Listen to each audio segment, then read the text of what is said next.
नमस्कार। उपचुनाव को लेकर 7 राज्यों की 8 विधानसभा सीटों को लेकर महत्वपूर्ण ओपिनियन पोल के आंकड़े सामने आ चुके हैं, क्योंकि बिहार को लेकर पहले और दूसरे फेज में यहां वोटिंग होने जारी है। लेकिन 11 नवंबर को 7 राज्यों की 8 विधानसभा सीटों पर उपचुनाव भी होने जा रहा है और वोटिंग के ठीक पहले यहां सीधे तौर पर एक पार्टी का कब्जा यहां पर होते नजर आ रहा है और उपचुनाव में किसका पलड़ा भारी नजर आ रहा है, इसको लेकर यहां पर 7 राज्यों की 8 सीटों का महत्वपूर्ण ओपिनियन पोल सामने आ चुका है, क्योंकि 11 नवंबर को सभी 8 सीटों पर एक साथ वोटिंग होगी। 14 नवंबर को नतीजे सामने आ जाएंगे। लेकिन जो 8 सीटें उपचुनाव की हैं, इन सीटों को लेकर जो ओपिनियन पोल के आंकड़े हैं वो एक तरफा दिखाई देते नजर आ रहे हैं। और इन 8 सीटों को लेकर बात की जाए तो यहाँ पर जिस प्रकार से यहाँ पर बात की जाए तो किस राज्य में कितनी सीटों पर चुनाव होने जा रहा है, लेकिन झारखंड में जो उपचुनाव होने जा रहा है घाटशिला सीट को लेकर यहाँ उपचुनाव से पहले भारतीय जनता पार्टी को बड़ा झटका लगा है और 5 नेताओं ने जेएमएम का दामन थाम लिया है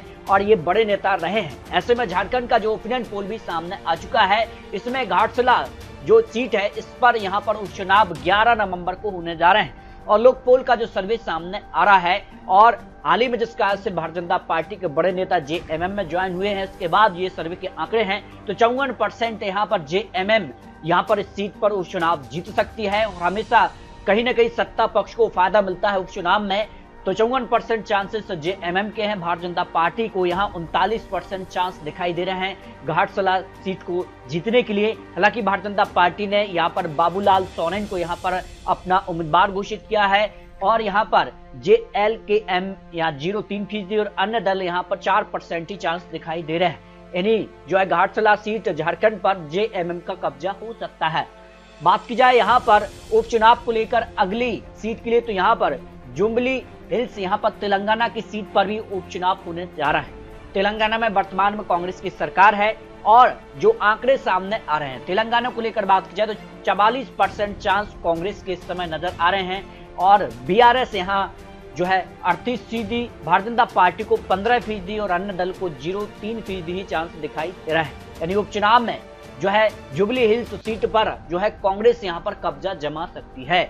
और अगर बात की जाए जिस कारण से यहाँ गठबंधन रहे हैं, अगली सीट की बात की जाए उपचुनाव को लेकर 11 नवंबर को जो यहाँ पर चुनाव होने जा रहा है, यहाँ पर नुआपाड़ा उड़ीसा की सीट को लेकर भी इस सर्वे के आंकड़े सामने आ चुके हैं और इस सीट पर भी कांग्रेस का पलड़ा भारी नजर आ रहा है।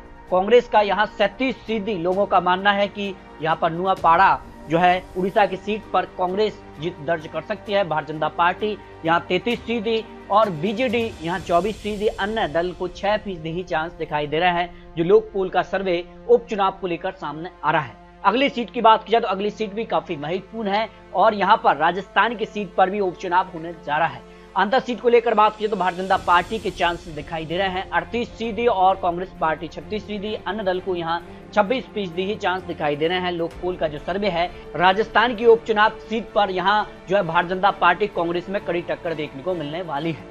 जबकि विधानसभा के उपचुनाव को लेकर बात की जम्मू कश्मीर की बाड़ग्राम पर भी उपचुनाव होने जा रहा है। वर्तमान में यहाँ कांग्रेस और यहाँ पर जेके नेशनल कॉन्फ्रेंस की सरकार है और यहाँ पर बात की जाए तो नेशनल कॉन्फ्रेंस का ही पलड़ा भारी नजर आ रहा है। यहाँ 43% चांसेस नेशनल कॉन्फ्रेंस के यहाँ पर जो है जीत के दिखाई दे रहे हैं। पीडीपी यहाँ 37% और भारतीय जनता पार्टी 12% ही चांस यहाँ दिखाई दे रहे हैं। जो लोक पोल का सर्वे जम्मू और कश्मीर को लेकर जो उपचुनाव को लेकर यहाँ पर सीट का यहाँ पर सर्वे के आंकड़े हैं। जबकि जम्मू कश्मीर की एक और सीट की अगर बात की जाए तो नाक यहाँ पर रोटा सीट को लेकर भी जो सर्वे के आंकड़े सामने आ रहे हैं। यहाँ भारतीय जनता पार्टी 48% चांसेस हैं, जबकि जम्मू कश्मीर के लिए यहाँ पर नेशनल कॉन्फ्रेंस को लेकर बात की जाए तो 30% चांस और यहाँ पर एनपीपी को जो है 15%, अन्य दल को 7% चांस दिखाई दे रहा है। तो जम्मू कश्मीर की यहाँ पर नाक रोटा जो सीट है इस पर जो है भारतीय जनता पार्टी यहाँ पर जीत हासिल कर सकते हैं।